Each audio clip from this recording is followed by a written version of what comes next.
I think you have to ask yourself which room in the mansion are you standing when you ask that question.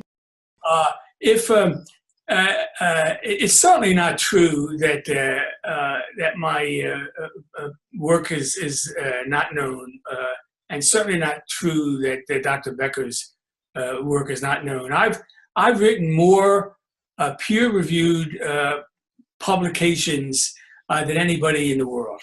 I've written 5 books, and I'm working on 2 more books. There's nobody in the world who's interested in this topic that doesn't know about my work. Now, they may not like it, they may not agree with it, they may try to oppose it, they may disregard it, but they certainly don't ignore it. That's just not true. More fundamentally, that is to say, going into another room in the mansion, your comment can be, your question can be construed as referring to the general consensus of authorities or authoritative blue ribbon committees who have spoken. Now, there has never been an authoritative blue ribbon committee that was not rigged in favor of the industry. That is to say, the people appointed to the committees were employees, were contractors, were grantees of the industry. Well, how are they going to opine? I mean, common sense tells you that they're going to support the people who have paid them. I mean, little children can understand that. But what you hear in the popular press often are the conclusions of those committees. Consequently, a naive individual who comes to this area comes across those generalized conclusions. If they don't go any deeper, then they are looking at the top of the iceberg, or they're not seeing the reality underneath. That's the source. That's the reason why there's a perception in some people's eyes who don't know the territory, and that my work and the work of people like me hasn't had much of an effect. When you were 16 years old, just like me, you didn't do a lot of research into what was going to harm you. I'm sure you probably figured that nothing would harm you. The fault lies much deeper in our society. It lies in the fact that we have no protection against people inadvertently causing themselves harm and disease.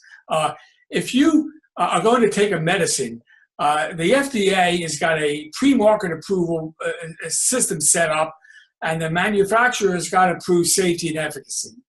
But if you have a device that you want to put electromagnetic energy into the environment, the rules of the game do not require you to have pre-market approval showing safety. You can just go do it, and the only way you can stop an industry is to prove that they cause cancer, or some disease, which is very difficult. But that's the only protection that those 16-year-olds have, which is essentially none. It depends really on whose money I'm spending. If I'm spending the taxpayers' money, then I would do animal studies, because the taxpayers have a right to a return on their investment, their tax money. And the way we evaluate risks in our society is to expose animals. It's immoral to expose human beings and make them guinea pigs, which is what we're doing now, in effect. I would do animal studies, and then I would publish the papers showing that there was an effect or there wasn't an effect under these conditions on an animal, with the idea of arguing that if the animal was adversely affected by an electromagnetic field, then it's likely you as a human being are going to be adversely affected, because animals and human beings more or less work the same. I'd be obligated to do those kinds of studies because it's their money. That's the way tax money should be spent for research when it's given to individuals. If it's my money, then I can spend it the way I please, and I can spend it for my own edification. And what I'd really like to know is whether my published papers regarding mechanisms of interaction, both high frequency, cell phones, and low frequencies, high voltage power lines and smart meters. I have published papers regarding mechanisms in both areas, the biophysics and the biology. I've done them both. But I would like to do more. I would like to have deeper understanding, more perfect knowledge. Why? Because I find it enjoyable. It's satisfying. It's the highest level of attainment in the fields that I've studied. That's what I would do. In the real world of science and funding science, there are two kinds of experiments. One kind seeks mechanisms, and one kind seeks effects, irrespective of mechanisms. Now, what people care about, although they may not know it, is effects. They don't care about mechanisms. If I show you that an EMF causes cancer, then that's all the information you need, and you're going to avoid that EMF, irrespective of the molecular mechanism. And they're two separate, entirely different things. They should never be confounded. It's a gross disservice for people to themselves when they confound those two notions, effects and mechanisms. Both can be studied by the scientific method. I would use the money from taxpayers to study effects in order to answer questions about whether there are risks, which is really what people care about. I would not use it for mechanisms. I'd use my money for mechanisms. Two entirely separate things. In this country, the only research that gets done is the research that's paid for by the National Institutes of Health, which is purely reductionistic and absolutely antithetical to his approach, antithetical to good science as far as I'm concerned. There's military funding, and they're interested only in better weapons and not in protecting health. We saw that very clearly after we saw what happened to the sanguine funding. And then we have economic interests like high voltage power lines and mobile phone companies, and they're interested in making money. There's no chance that they would fund research unless they were required to do it. And in this country, there's no force requiring them to do it because of the way regulation evolved in this country in the late 1960s. So where we are now is an absolute inevitable consequence of the funding patterns, which are to not fund the kind of research that people actually want. Where we are now is a result of several factors coming together. The oldest being the way experimental biology became organized in the period of its development. Experimental biology is the science that underpins medicine. Experimental biology did not exist until the early part of the 20th century. That's when it was created. And the fathers of experimental biology all took as their model physics. Physics was remarkably successful. But physics is a simple science. 4 sets of equations govern the entire world that we know about. Just 4 sets. I could list them for you. On 2 or 3 pages of paper. They control everything. In the world of physics, the non-living world, the living world is much more complex. The fathers of experimental biology adopted the reductionistic model that the physicists had developed and showed worked perfectly for the inanimate world. When they did, they threw away any possibility of understanding how life works. So they built a biology that is purely reductionistic. To the experimental biologists today, the professional experimental biologists, science is a reductionistic enterprise. They care about genes. They care about molecules. They care about biochemicals. All knowledge that's important, all that's useful, but all that has no possibility of understanding life because it doesn't exist at that level. It exists at a more organized level farther up. Well, if you take the point of view that you're not doing science unless you're doing reductionistic science, then you cut away all EMF issues of the kind that I am concerned with, and the kind that you and the people at EMF Warriors are concerned with. You don't fund them, you don't interpret them, you don't deal with them, you simply ignore them. That was the first major step. Then in the 1960s, when the government began to realize the EMFs were being dumped into the environment at an unprecedented rate. And Congressman Rogers from Florida authored a bill, Radiological Protection Act of 1967. And he wrote Dr. Becker and asked Dr. Becker for support because he wanted to have pre-market approval controls. And he wrote those into the bill. Becker supported the bill, but the powers that be, the strong economic powers, blocked it in 1967 and 1968 when it became law. The idea of having pre-market approval controls, as for example for drugs, was written out.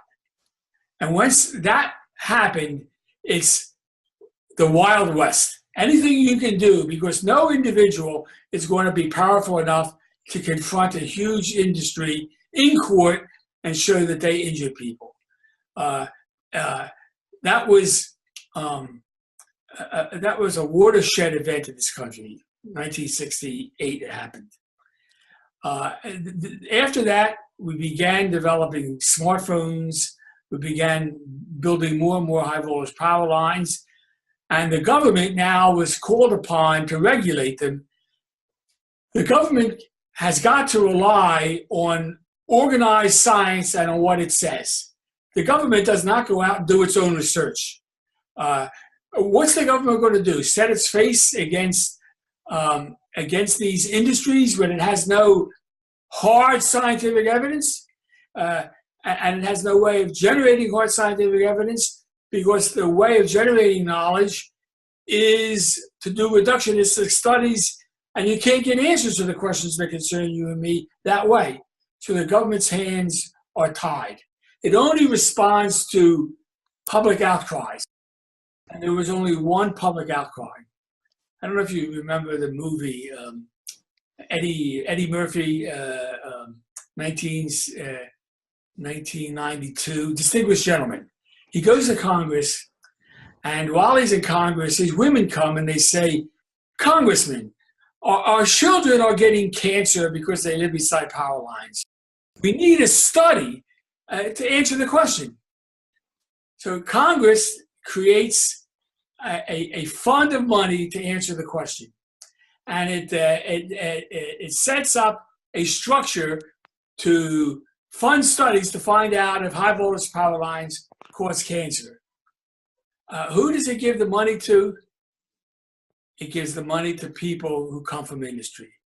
The only individual in that program that was funded that I know about that wasn't from industry was me. I took the money. I had a promise to do the reductionistic studies they wanted, but I didn't. I did integration type studies.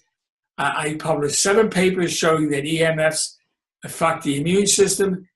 Then in 1998, the National Institute of Health and National Institute of Environmental Sciences, which organized this and funded the money, funded the research, had a series of panels to evaluate the research. And on the panels were the people who work for industry. They concluded that there was no problem. That's it.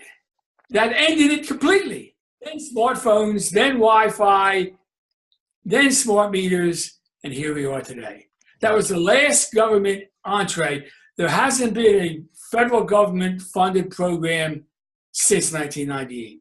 When my grant ended, everybody else's grant ended, end of story. There's zero possibility of funding for independent investigators. Zero.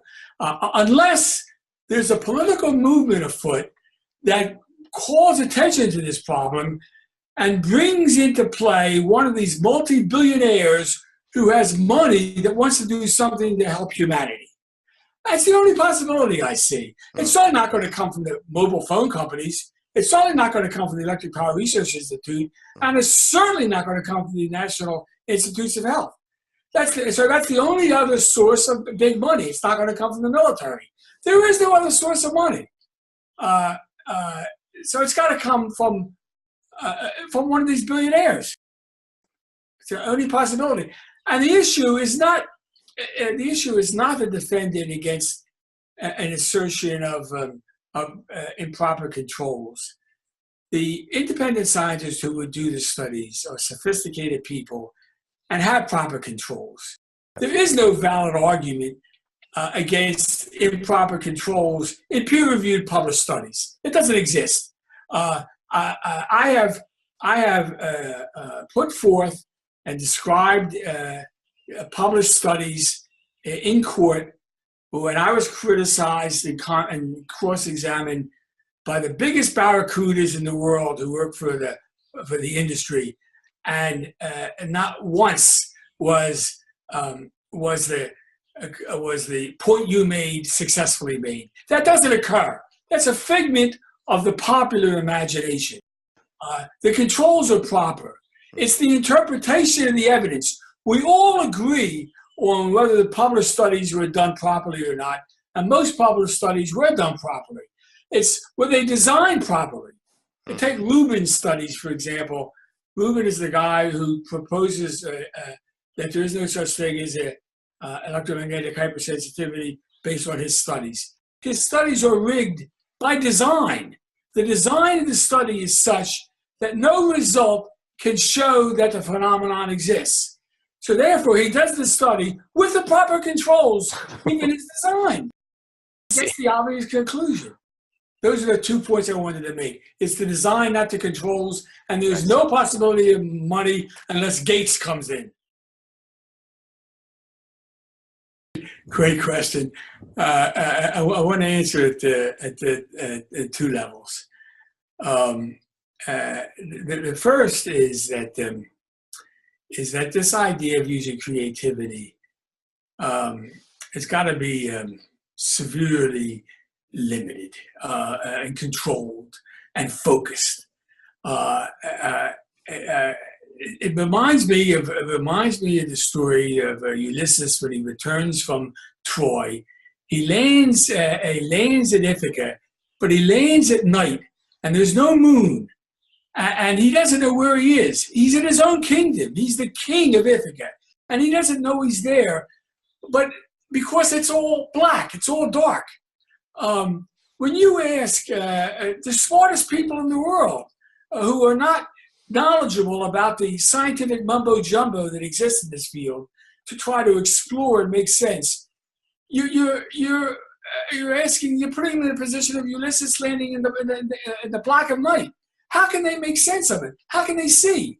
They don't have the proper tools. It's kind of a mistake. Better they should back up a little bit and ask some common sense questions, and not at the level of mechanisms. They should have nothing to do with mechanisms. They should be focused on whether there's bona fide evidence of health risks. That is to say, on effects in animals. That's what creates the logical nexus with the idea of a health risk. That's where their attention ought to be focused. And when they hear people gassing, whether they have MDs and PhDs or not, who have no stature in the field, no bona fides in the field, no publications, no gravitas, coming forth with theories, they ought to use their common sense and recognize that they are being sold a pig in the poke here. Those are not people that they would follow any more than they would buy something based on an advertisement that they saw on television. They can't put aside their common sense. They've got to be careful about who they put their faith in when they have any element of faith. They ought to minimize the elements of faith and maximize their own research in the right area, which is not mechanisms, but effects. It's hard for me to appreciate the concern that you're expressing because I know that the words all mean the same thing, and I know that whatever words we use, the underlying reality is that electromagnetic fields essentially come in only two species, high frequency and low frequency. And now, whether we call them microwaves or RF, with two words used for high frequency, used interchangeably, or low frequency, or also called power frequency. The body has separate mechanisms for detecting the presence of these fields, this energy. The focus should not be on the terminology. Every time I hear any discussion, any quibbling about the terms, it breaks my heart because I can just see the mavens in industry sitting back, stroking their beards and laughing. These people are chasing their own tail. They're getting sidetracked. It's a complete non-issue. There's high frequency and there's low frequency, and there's a species of high frequency, the one that's most common, Wi-Fi, smartphones, which is pulsed high frequency, which is the single most important way of delivering high energy EMFs for affecting the human body, for affecting the brain in particular. All of the energy that they're exposed to, with few limitations today, is pulsed.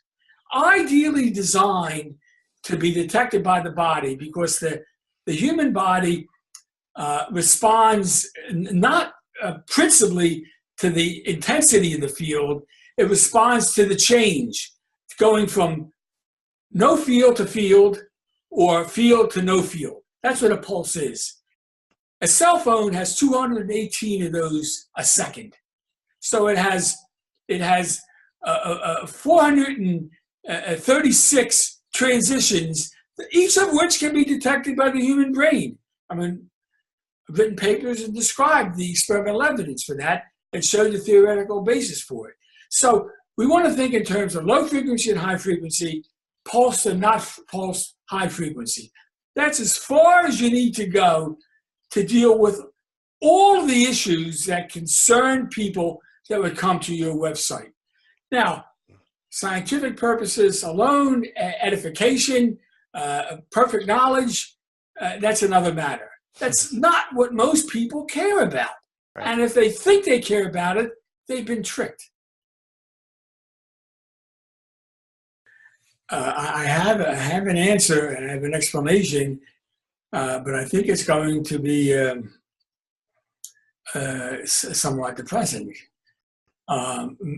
Medicine has evolved into forms of specialization and super specialization.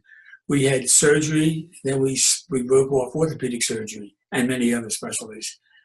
Then from orthopedic surgery, we broke off surgery that has to do with individual joints. So we educate orthopedic surgeons that specialize in only the hand, or only the shoulder, or only the knee, or only the hip. And the funding patterns have followed this age of specialization. The funding patterns in all of surgery are like that. So, in the medicine area, we have specialized and specialized and specialized so that we have now the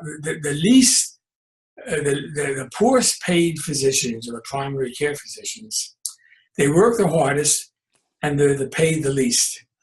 And they're the people who take care of individuals who would exhibit electromagnetic hypersensitivity. They are at the bottom of the economic totem pole. And now we ask them to treat people who have EHS, who are a very difficult group of people to deal with. They have been shunned, they have been shamed, they have been ignored, and they are plainly pissed off at the medical profession for the way they've been treated. So it's no surprise that the people who work in primary care want to shun them. They don't know what to do with them. They learned nothing about them when they were in medical school.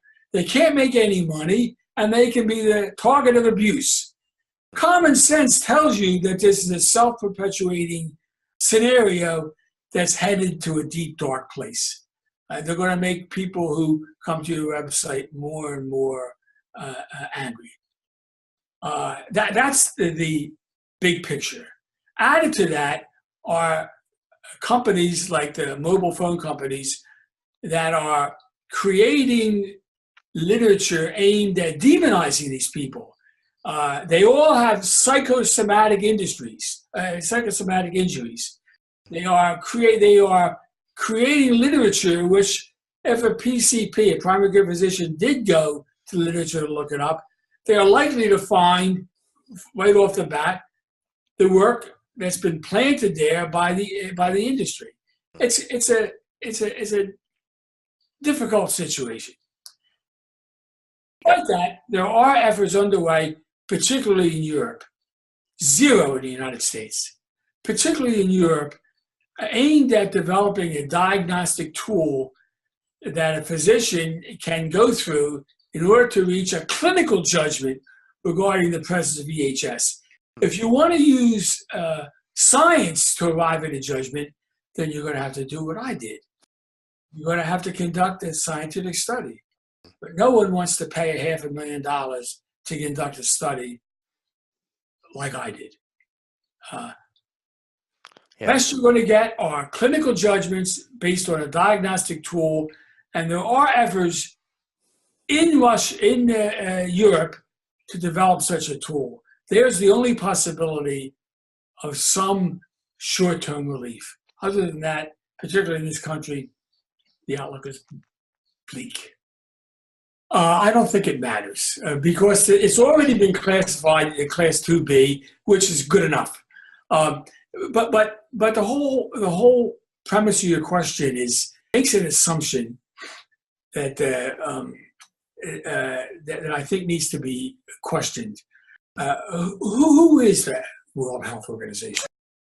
The World Health Organization is a central place where a committee exists that holds itself out as an expert on EHS, among other things, EHS. How does somebody get to be an expert on a World Health Organization committee? They are recommended by member states, member countries.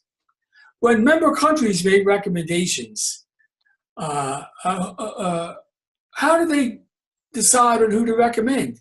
They turn to their industry and say, who should we recommend, Joe? In Australia, they recommended Rapacelli.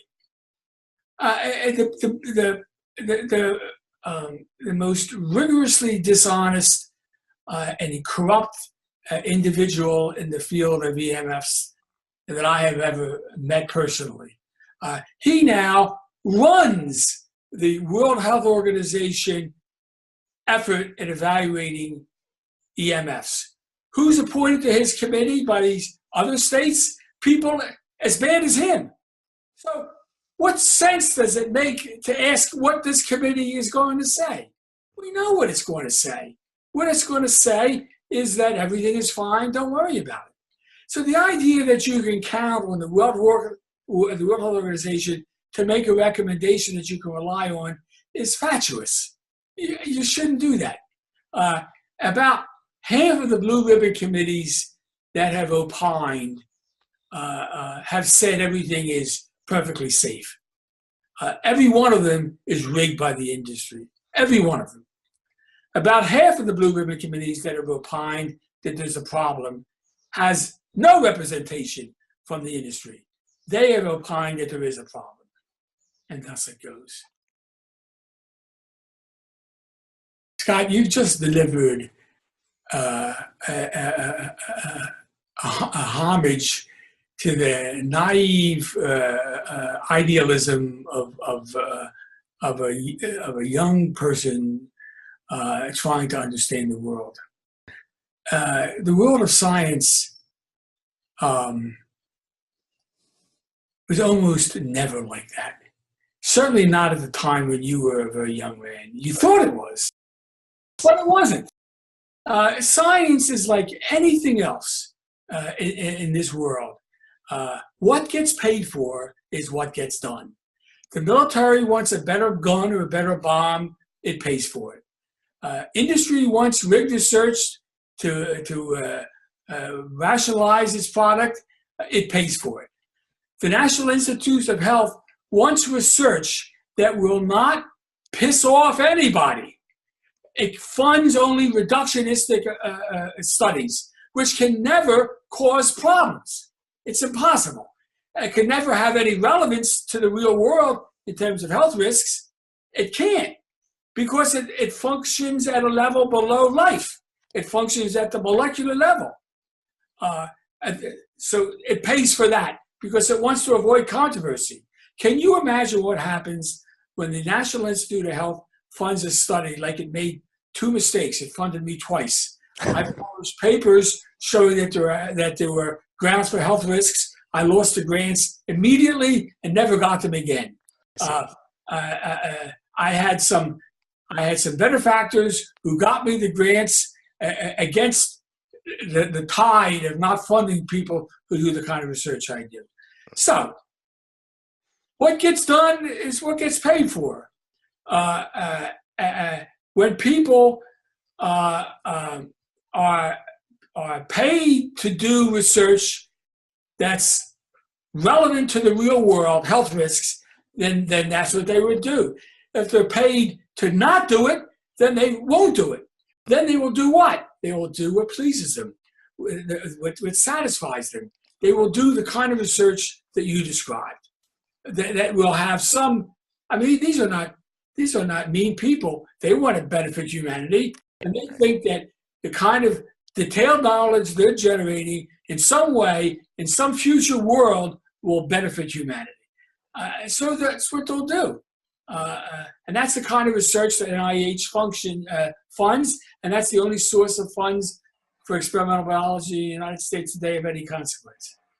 The world you described may have existed before I was born, ceased existing when I entered into my maturity, and by the time you were entering in yours, I can guarantee it was gone because I was there and I observed it.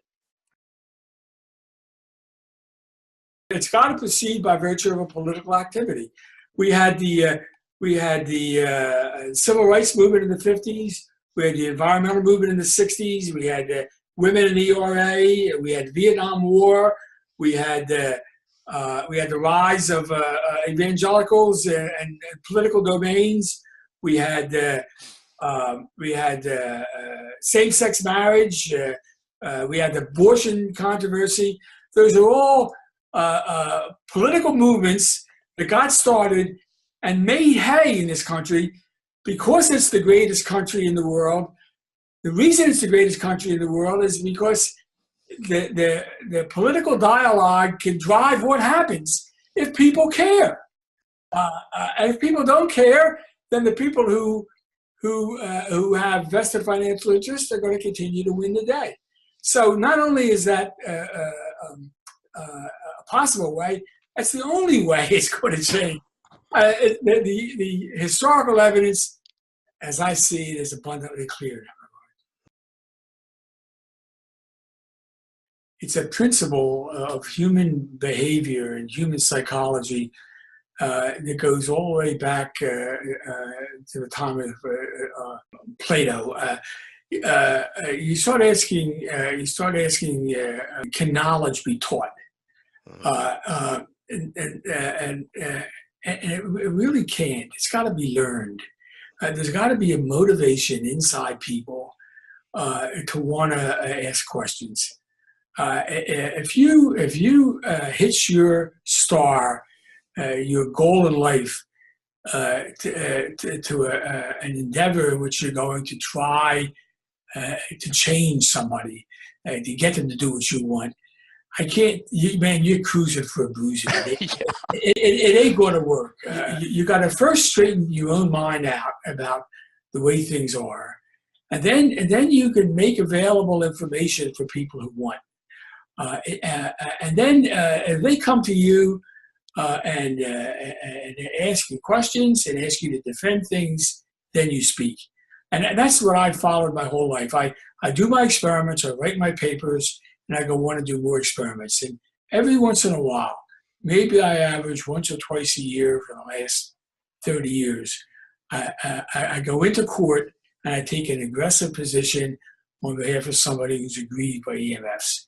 And I open myself up to these barracudas who work for the industry, big sharp teeth, all the resources in the world, and they come at me, and I try to defend the position that I've taken, and I try to not convince the judge and the jury.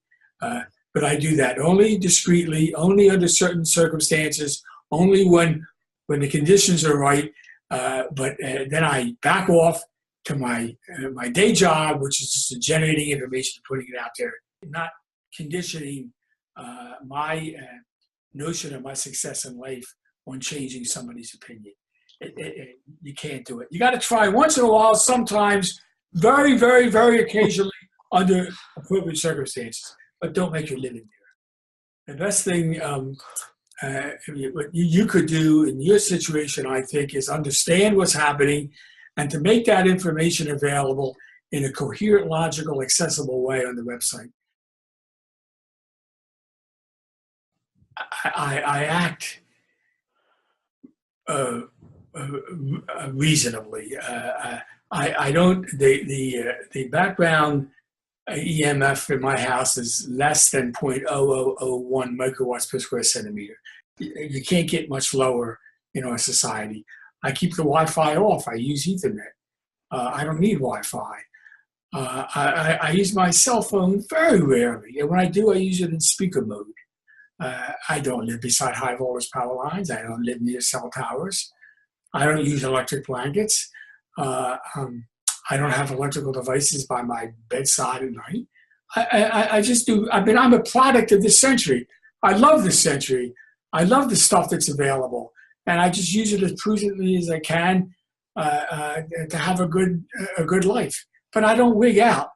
And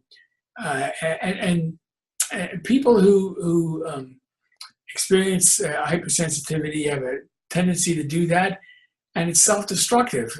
They get laughed at by the industry because they know that they're going to self-destruct. How foolish is it to have somebody who's grossly obese, smoking cigarettes, have no exercise, and they're complaining about Wi-Fi? It's ridiculous. All of them are stressors, and they are now focused on a stressor that's a small stressor compared to the large one in their life, and they're blaming their problems on Wi-Fi. It makes no sense. It makes no sense. I do not put myself into that. I avoid that. I avoid all stressors. I certainly avoid EMF stressors to the extent that I can.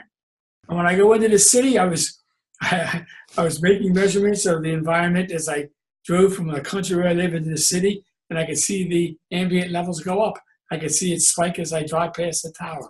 But I don't live there. But I don't avoid going there because I'm here, I want to go there, and the tower's in between, and I'll be damned if I'm going to let it stop me from going there.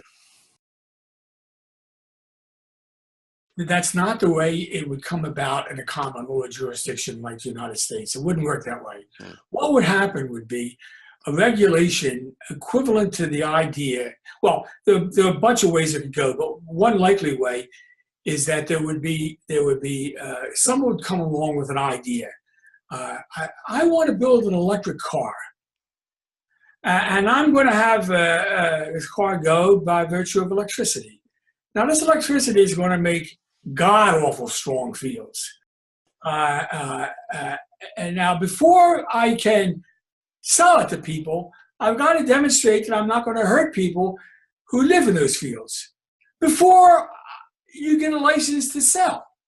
So there's going to be barriers that go up to the entry of new products into the marketplace. You're Apple, and you want to have wireless charging. So that means huge amounts of energy going back and forth because you're too lazy to put your cell phone into the charger. You want to sit back here, and you want the energy to come to you. It'll come to the rest of your body as well as Apple is going to have to show that they can irradiate people with their charging energy, and it'll charge the phone, but it won't harm people. There's going to have to be pre-market approvals. Right. Now, the ones that have already slipped through the gate, it's going to be much tougher to wheel them in because of the pervasive nature of the grandfathering nature of our society, our legal system. They're there. And they in good faith, they follow the rules, they made the product, and they're out there. It's going to be tougher to get. It's possible, but the effort is probably going to come about by virtue of a decision that we're not going to go any further until we show that this is safe. When they try to do their studies to show it's safe, they're going to fail because they're not safe. And then it begins to unravel, but it's going to take time. It's not like that. It's not like I get a kick at how you nail it and then you move off to the left. I have to say, listen, you got to come back. In 1977, I went to Pittsfield, Massachusetts, where the Electric Power Research Institute was funding research for what they hoped would be the next level of high voltage power lines, 1 million volts. 1 million volts. They had a test facility there. The power line is operating at 1 million volts. And guys are up there doing what's called live line working. They're actually working on the power line, standing on it, energized at 1 million volts. And I was with Dr. Becker. Excuse me, I was with a lawyer from the regulatory authority who brought me there, and I saw what happened. And workmen came to us and said, listen, we have these pains in our joints when we work on there. Do you think it has anything to do with the fields that we're exposed to when we were working? So I told Dr. Becker. Dr. Becker said, I think it probably does, but tell him I'd be glad to talk to them and examine them and give them an opinion. So I went back to the engineers and told them, and to a man, they said, forget it. Why? It's their livelihood. That's how they make a living. They're worried about putting food on the table.